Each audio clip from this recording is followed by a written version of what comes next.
ఎందుకంటే ఒక సినిమా అంటే ఎంటర్టైన్మెంట్ సినిమా ఏదో వేయచ్చు కానీ ఇంత మైండ్ గేమ్స్ ఇవన్నీ ఉన్న టైంలో యాక్చువల్గా రాంగ్ టైంలో పడి కొంచెం అందరిని ఇబ్బంది పెట్టాము.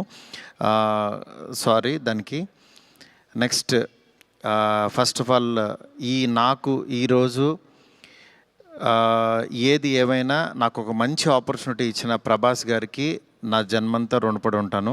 ఎందుకంటే ఒక నార్మల్ మిడ్ రేంజ్ డైరెక్టర్కి ప్రభాస్ సినిమా తీసాడు అనిపించేలా చేసిన ప్రభాస్ గారికి చాలా చాలా చాలా థ్యాంక్స్.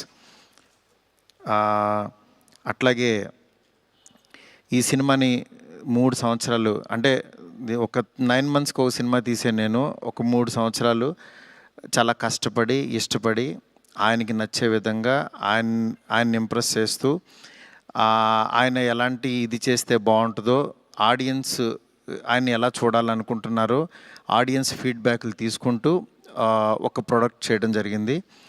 బట్ యాక్చువల్గా ఈ ప్రాసెస్లో చాలా కొత్తగా చూపించాలనుకుని అంటే లాస్ట్ క్లైమాక్స్ అదంతా చూసిన వాళ్ళందరూ అసలు ఇండియన్ స్క్రీన్ మీద ఇలాంటి మైండ్ గేమ్లో ఒక కమర్షియల్ హీరో సినిమా ఇంతవరకు రాలేదు, నిజంగా చాలా కొత్తగా ఉందని ఈరోజు 40 minutes ఎపిసోడ్కి మాత్రం చాలా ఎప్రిసియేషన్ వస్తుంది త్రూ అవుట్ వరల్డ్ వైడ్.